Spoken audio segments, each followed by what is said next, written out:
Hola, hola, hola Claudia, buenas tardes. Vamos a ir esperando que se conecten y vamos a ir dándole comienzo a este vivo de Semana Santa. Estamos en unos días de bastantes feriados, mucha gente que hace días que no está trabajando, un tiempo de fin de semana que nos desubica un poco en tiempo y espacio porque nos acostumbramos a los días hábiles y con tantos días de descanso muchos se empiezan a confundir si es domingo, si es lunes, si mañana es lunes o qué.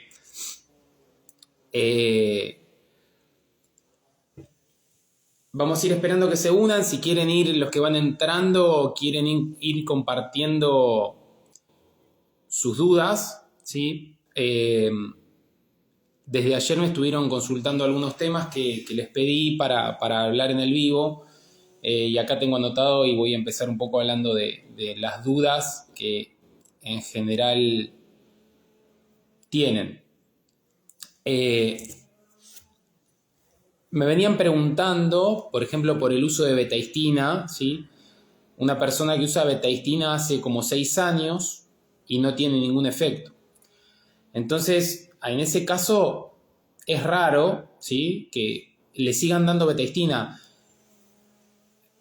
sobre todo si no tiene ningún efecto en 6 años. Puede ser el caso de una betaistina de tanto tiempo sin efecto puede ser o que no esté bien controlada, que no esté teniendo controles, o que no esté bien diagnosticada, ¿sí? Puede ser que tenga un cuadro crónico que se lo están medicando, pero o no está haciendo la dosis efectiva, ¿sí?, o no está alcanzando con la betaistina. Perdón que se me mueve el celular. O no está alcanzando con la betaistina. Puede pasar cualquiera de las dos instancias. Entonces, quizás falta diagnóstico adecuado, quizás no está teniendo el control adecuado, o quizás la betaistina no es el tratamiento principal. Me hizo la pregunta, esta seguidora me hizo la pregunta sin especificarme mucho. Si está presente ahora, me gustaría que por ahí comparta el caso para poder aclarar un poco más. Pero cualquier tratamiento pasado un determinado tiempo que no tiene resultados, hay que parar y repreguntarse. Vale para cualquier instancia, no solo la betaistina. También rehabilitación vestibular, también terapia psicológica y la terapia que sea.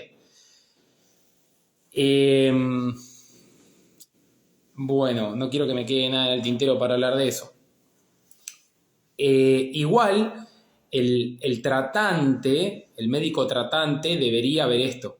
Es de buena práctica citar a control. Recuerden que yo siempre se los digo, tienen que ir a los controles cuando los citan, porque no son en vano, aunque ustedes se sientan bien. Luego me preguntaron por la diferencia de mareo por BPPV y mareo por ansiedad. Y ahí cabe aclarar, espero que la seguidora lo esté escuchando, el BPPV, que es el vértigo posicional paroxístico benigno, entre paréntesis, el que provoca los otolitos, el BPPV, lo principal que provoca es vértigo, no mareo. Entonces, la principal diferencia entre mareo por BPPV y mareo por ansiedad es que el BPPV provoca vértigo más allá de mareo. El BPPV te va a provocar vértigo posicional, sobre todo al acostarte. Entonces, hay que tener en claro eso. Luego, la ansiedad es como un mal común a todos los cuadros, porque con gatillos de ansiedad o con crisis de ansiedad voy a estar gatillando los mareos de cualquier tipo, de cualquiera de las patologías vestibulares, ¿sí? La ansiedad nos complica cualquiera de las patologías vestibulares y hay que tratarla. Así que la diferencia clara es que el BPPV provoca vértigo, no mareo. Y el mareo por ansiedad puede ser debido a que tenés una patología vestibular y la ansiedad te lo está aumentando. No es muy difícil diferenciar eso. A mí me preguntaba el Diego Andrés si hablar de MPPP, si tiene solución, y si eso vamos a estar hablando porque pidieron hablar que hable de MPPP o de PPPD. Me preguntaron también por el mareo visual y la cinetosis, ¿sí? Cabe aclarar que la cinetosis mayormente es el mareo en los viajes, que se produce desde pequeño, desde nuestra infancia, y en realidad es una cinetosis significa intolerancia al movimiento, ¿sí? Mayormente la cinetosis hablamos de cinetosis cuando existe mareo en los viajes, de pequeño o de grande. La cinetosis suele ser un lindo antecedente que, si no es tratado a tiempo desde el sistema del equilibrio, o no es tratado a tiempo el desarrollo adecuado de la persona en sus componentes psicoemocionales, suele terminar en migraña vestibular, la cinetosis, ¿sí? Es muy común. De hecho, los migrañosos que se tratan conmigo saben que les pregunto si tuvieron mareos en los viajes y por lo menos en un 50% de chicos se mareaban en los viajes. Y el mareo visual. Y el mareo visual está bastante asociado a la cinetosis y a la migraña vestibular, ¿sí? Son como patrones de conformación de la patología. El mareo visual tiene que ver con marearse por lo que vemos. Y no es un problema de la visión, sino es un problema neurooftalmológico. Porque lo que está fallando es un reflejo que se llama reflejo optoquinético, y generalmente a través de ese reflejo en falla es cuando se produce el mareo visual. Entonces nosotros vamos a una góndola donde tenemos un estímulo al lado del otro. Suponete que vas a ver yerba y tenés la Rosamonte, la Amanda, la Unión y la Romance. Entonces vos vas mirando un paquete de yerba al lado del otro, y para poder ver cada uno necesitas que te funcione bien el reflejo optoquinético, ¿sí? Cuando no funciona muy bien te mareás porque no podés establecer diferenciación entre cada paquete de yerba. Entonces ahí te mareás, y eso es mareo visual. Lo mismo sucede cuando ves mucha gente junta en un ambiente, ¿sí? Ahora, obviamente que esto está conectado al sistema del equilibrio, porque recordá que vos, para mirar la yerba, tenés que mantener una posición cefálica en el espacio, y eso está conectado al sistema del equilibrio. Es propioceptivo. Entonces, te tiene que estar sosteniendo un sistema propioceptivo estable y el reflejo optoquinético que va acomodando tu globo ocular para poder leer el paquete de yerba. Entonces, eso sucede de manera desordenada. Por eso el mareo es visual, o se conoce como mareo visual. Entonces, este mareo visual está generalmente asociado a la cinetosis y a la migraña vestibular. Se trata, claro, tenemos que mejorar el reflejo optoquinético, y en la cinetosis, depende. Si en la cinetosis tenés mucho mareo visual, también trabajamos el mareo visual. Primero el mareo visual puro, digamos, y el reflejo optoquinético puro, y después progresándolo con diferentes estímulos, ¿sí? La cinetosis por sí sola también se trata. Es cuestión de acomodar el reflejo vestíbulo ocular, el reflejo vestíbulo espinal de la mejor manera. La verdad que, a pesar de que muchos todavía siguen pensando que la cinetosis no se trata porque no hay tanta evidencia, en mi evidencia personal, cuando me derivan pacientes de cinetosis a rehabilitación vestibular, andan muy fácil, ¿eh? No son nada complicados los pacientes con cinetosis. Los que son complicados son los pacientes con migraña. Entonces, si vos venís hoy con una migraña vestibular y lo que vas a tratar es la cinetosis antigua, y eso va a llevar 1 o 2 años tratarlo. Porque primero vas a tener que estabilizar mucho la migraña, después tratarla y después tratar la cinetosis, que te va a seguir haciendo ruido. Ahora, si tenés una cinetosis pura, ¿sí? Es pura, esa es la más fácil. La verdad no tienen problema. En general no hay en cinetosis pura no hay tasa de pacientes que anden mal. Se trata y andan bien.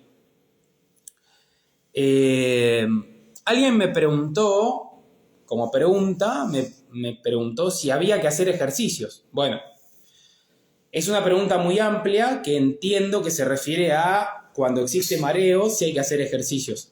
Depende del estadio del mareo, de la patología.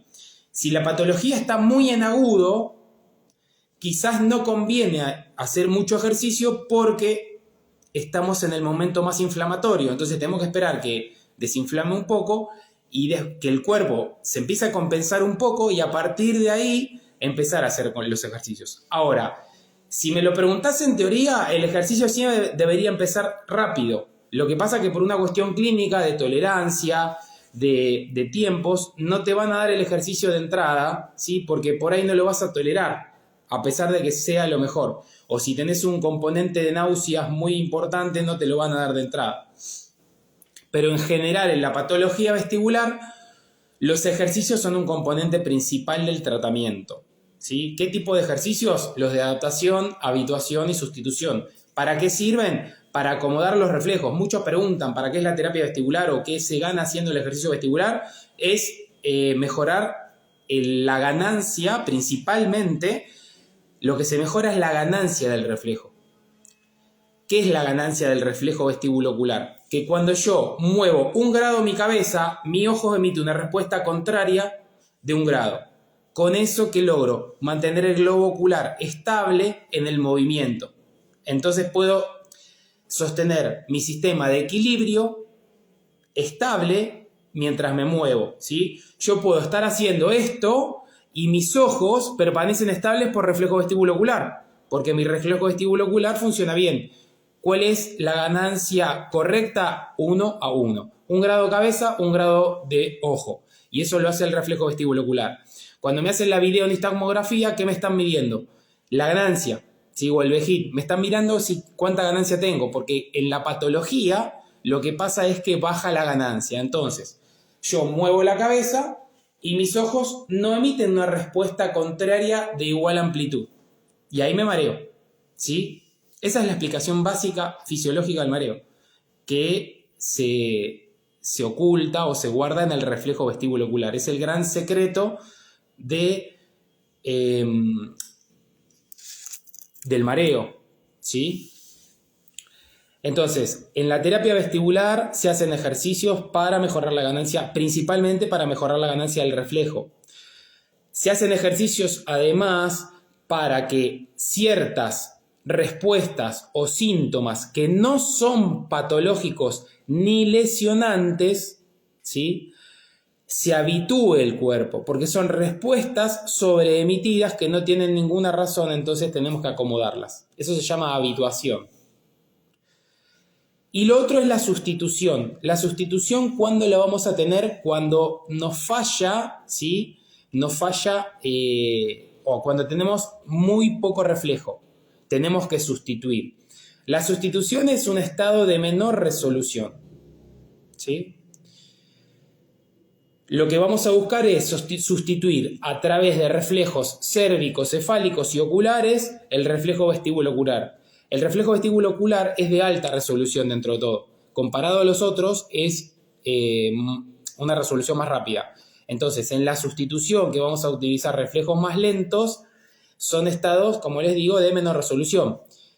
Pero no en todos los pacientes. De hecho, en la mayoría no hacemos mucha sustitución. Es para casos más específicos, sobre todo en patologías bilaterales. Los que tienen falla bilateral de los dos oídos, que le baja la ganancia, ese tipo de patología mayormente, ese tipo de patología se genera sustitución. Ahí Gastón Torres, 903, dice que hoy se levantó la esposa y se mareó mucho y se le pasó rápido. Bueno, perfecto. Eso puede pasar, nos puede pasar en la vida diaria, ¿sí? Ese tipo de mareo puede ser un mareo ortostático, sencillamente. Un mareo ortostático, ¿cuándo eso sucede? Cuando nos levantamos después de haber estado sentados un largo rato o acostados un largo rato, nosotros buscamos una posición erecta u ortostática y por una cuestión de falta de compensación de riego sanguíneo, ¿sí?, nos genera un mareo. Eso es un mareo ortostático, porque baja un poquito la presión sanguínea en el momento que nos ponemos en posición erecta. ¿Se trata? Sí, se trata. Lo que pasa que ese tipo de mareo, cuando llega a estados más complicados, ¿sí? Puede ser una hipotensión ortostática primaria, secundaria o terciaria, ya necesitan un tratamiento importante porque esas personas caminan y están mareadas todo el día. Y es muy común, en ciertos grados de deterioro vestibular también, que venga en combo con lo vascular, ¿sí? Sucede también que muchas personas hipertensas están sobremedicadas, entonces les bajan la presión un poco más de lo normal y entonces también andan mareadas, pero por hipotensión. El tema ahí es que lo que prima es garantizar la estabilidad cardiológica por sobre la calidad de vida. ¿Sí? Es preferible que la persona se maree un poco, pero el sistema cardiovascular se mantenga estable. Por eso están un poco sobremedicadas y no van a cambiar. Yo ya intenté por ahí que los cardiólogos tengan un poco más en cuenta eso, pero el cardiólogo siempre va a meter medicación para que no haya desequilibrios cardiovasculares, que es bastante lógico, porque todos sabemos que el corazón siempre es uno de los órganos clave para la vida, por ende que no queremos que esté que tenga grandes desequilibrios. Gastón Torres habla de dolor de cabeza. Bueno, en cuanto a dolor de cabeza, hay que ver qué tipo, siempre digo lo mismo, porque me dice, yo tengo dolor de cabeza, perfecto. El dolor de cabeza hay que diagnosticarlo también, ¿sí? Hay diferentes tipos de dolor de cabeza. El dolor de cabeza migrañoso o la migraña es un tipo de dolor de cabeza, pero hay otros tipos de dolor de cabeza. La cefalea tensional, por ejemplo, no es lo mismo que la cefalea migrañosa. La cefalea cervicogénica, como el mareo cervicogénico que me genera por cervical, no es lo mismo que la cefalea en racimos. Hay diferentes tipos de cefalea y hay que diagnosticarla. ¿Por qué? Porque cada tipo de cefalea se trabaja de manera diferente, ¿sí? Yo lamento si caes en un médico y te trata igual para cualquier cefalea. No es lo correcto. Nosotros, los kinesiólogos que laburamos con cefalea, sabemos que cada cefalea se trata de manera diferente, ¿sí? Porque no es lo mismo el conflicto que genera una cefalea o que genera la otra. Son conflictos diferentes que se tratan de maneras diferentes. Por eso lo principal es el diagnóstico. Porque si me duele la cabeza, bueno, pero tengo que ver qué tipo de dolor es para poder tratarlo. No es lo mismo tratar un dolor que otro. Gastón Torres acá sigue escribiendo y me habla de falla periférica izquierda. Bueno, por lo que me estás contando, si tiene una falla periférica izquierda y además tiene dolor de cabeza, la pregunta es, ¿el dolor de cabeza comenzó con la falla o ya lo tenía de antes? Porque por ahí es una lesión vestibular y tiene historia de migraña. Eso tiene bastante buen pronóstico. Ahora, ¿la falla periférica izquierda fue tratada? Es la pregunta. Básicamente, eso va con un poquito de medicación y rehabilitación vestibular. No es muy complicado tratar una falla izquierda, ¿sí? El tema que ahí, si hay cefalea, habría que ver por qué la cefalea está en el medio y si no hay historia de cefalea. Eso es lo importante. Entonces, bueno, para